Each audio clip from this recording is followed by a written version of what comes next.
Belah ng siungi mo pahamaya. Tulong lang dyan terbetil sa kemara. Siuman siya uy malami. Kisah tene haya belah. Bisar soma gosong heulah. Bercerah selaiba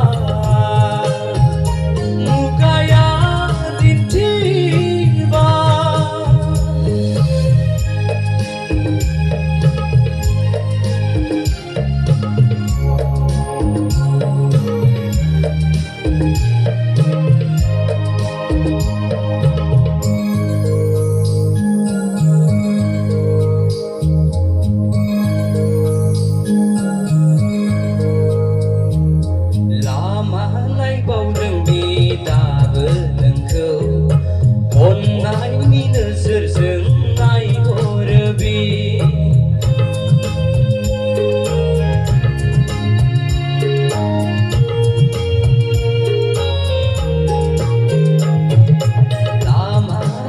Deng bidabe nengkau onai ni nezir zenai orbi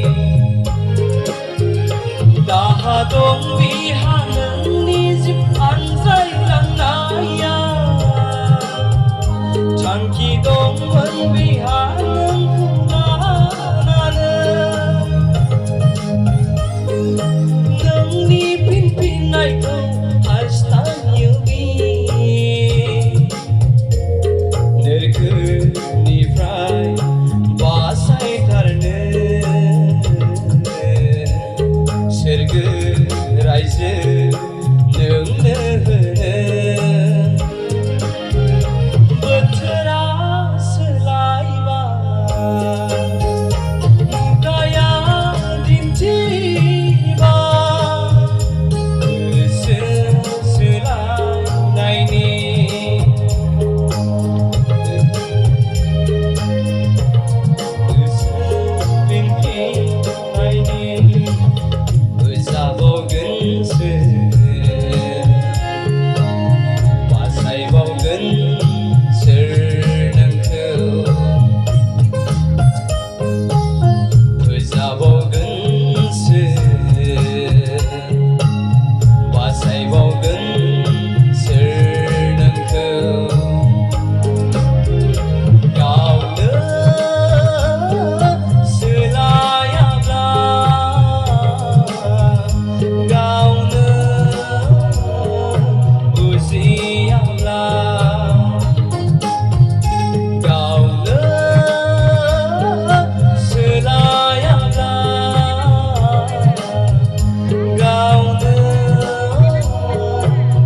Siap lah.